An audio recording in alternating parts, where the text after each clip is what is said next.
हिंदू धर्म में एकादशी तिथि का विशेष महत्व है। यह तिथि भगवान विष्णु को समर्पित होती है। साथ ही हर महीने 2 एकादशी पड़ती हैं। वहीं यहाँ हम बात करने जा रहे हैं अजा एकादशी के बारे में। भाद्रपद माह के कृष्ण पक्ष की एकादशी यानी 11 को अजा एकादशी का व्रत किया जाता है। इस दिन का व्रत करने वाले व्यक्ति को अश्वमेध यज्ञ का फल प्राप्त होता है। इस साल यह व्रत 19 अगस्त को रखा जाएगा। इस दिन भगवान विष्णु की विशेष पूजा करने का विधान है। वहीं इस दिन व्रत कथा का पाठ भी जरूरी होता है, वरना व्रत अधूरा माना जाता है। आइए जानते हैं इस व्रत कथा के बारे में। 23 अगस्त से चमक सकती है इन राशियों की किस्मत। 50 साल बाद शुक्र करेंगे मित्र शनि के नक्षत्र में प्रवेश, आकस्मिक धन लाभ के योग। अजा एकादशी व्रत कथा 2025। एक राज्य में हरिश्चंद्र नाम के राजा थे। अपने राज्य को राजा बहुत प्रसन्न रखता थे। राज्य में खुशहाली थी। समय बीतता गया। राजा की शादी हुई। उनका एक पुत्र हुआ। लेकिन दिन बदलने लगे। राजा के पिछले जन्मों के कर्म उनके आगे आने लगे, जिसके फल के रूप में राजा को दुख भोगना पड़ रहा था।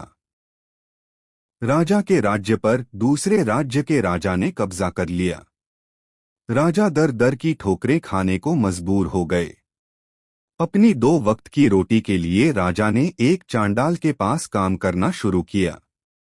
वह मृतकों के शवों को अग्नि देने के लिए लकड़ियां काटने का काम करता था। अपने जीवन से बहुत दुखी राजा को समझ आया कि वो जरूर अपने कर्मों के फल की वजह से ही इस दशा में है कि रोटी को भी मोहताज हो गए हैं। एक दिन राजा लकड़ियां काटने के लिए जंगल में गए। वहां लकड़ियां लेकर घूम रहा थे। अचानक देखा कि सामने से ऋषि गौतम आ रहे हैं। राजा ने उन्हें देखते ही हाथ जोड़े और बोले, हे ऋषिवर प्रणाम। आप तो जानते ही हैं कि मैं इस समय जीवन के कितने बुरे दिन व्यतीत कर रहा हूँ। आपसे विनती है कि हे संत भगवान मुझ पर अपनी कृपा बरसाएं। मुझ पर दया कर बतलाइए कि मैं ऐसा क्या करूं जो नरक जैसे इस जीवन को पार लगाने में सक्षम हो पाऊं। ऋषि गौतम ने कहा, हे राजन, तुम परेशान न हो। यह सब तुम्हारे पिछले जन्म के कर्मों की वजह से ही तुम्हें झेलना पड़ रहा है। कुछ समय बाद भाद्रपद माह आएगा। उस महीने के कृष्ण पक्ष की एकादशी यानी अजा एकादशी का तुम व्रत करो। उसके प्रभाव से तुम्हारा उद्धार होगा। तुम्हारे जीवन में सुख लौट आएगा। राजा ने ऋषि के कहे अनुसार उसी प्रकार व्रत किया। व्रत के प्रभाव से राजा को अपना राज्य वापस मिला। वह अपने बेटे और पत्नी के साथ वहां राज्य करते रहे। मृत्यु के बाद भगवान विष्णु के चरणों का दास बनकर वह बैकुंठ धाम में वास करने लगे। अजा एकादशी की व्रत कथा अनेकों पापों को हर लेने वाली है। जो भी व्यक्ति अजा एकादशी की कथा पढ़ता या सुनता है, उस पर भगवान विष्णु हमेशा अपनी कृपा बनाए रखते हैं। कुंती पुत्र युधिष्ठिर कहने लगे कि हे भगवान, भाद्रपद कृष्ण एकादशी का क्या नाम है? व्रत करने की विधि तथा इसका माहात्म्य कृपा करके कहिए। मधुसूदन कहने लगे कि इस एकादशी का नाम अजा है। यह सब प्रकार के समस्त पापों का नाश करने वाली है। जो मनुष्य इस दिन भगवान ऋषिकेश की पूजा करता है, उसको वैकुंठ की प्राप्ति अवश्य होती है। अब आप इसकी कथा सुनिए। प्राचीन काल में हरिश्चंद्र नामक एक चक्रवर्ती राजा राज्य करता था।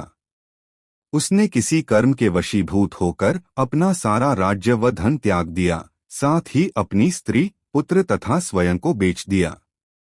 वह राजा चांडाल का दास बनकर सत्य को धारण करता हुआ मृतकों का वस्त्र ग्रहण करता रहा, मगर किसी प्रकार से सत्य से विचलित नहीं हुआ। कई बार राजा चिंता के समुद्र में डूबकर अपने मन में विचार करने लगता कि मैं कहाँ जाऊं, क्या करूं, जिससे मेरा उद्धार हो। इस प्रकार राजा को कई वर्ष बीत गए। एक दिन राजा इसी चिंता में बैठा हुआ था कि गौतम ऋषि आ गए। राजा ने उन्हें देखकर प्रणाम किया और अपनी सारी दुख खबरी कहानी कह सुनाई।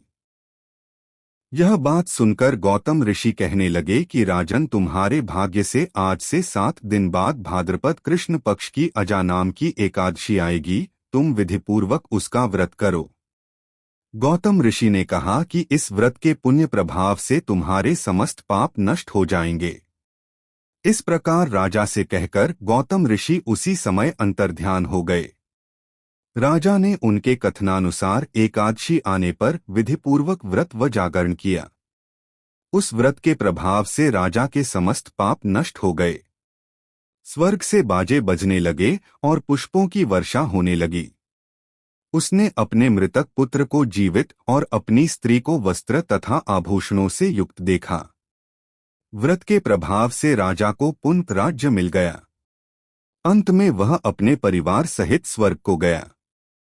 हे राजन, यह सब अजा एकादशी के प्रभाव से ही हुआ।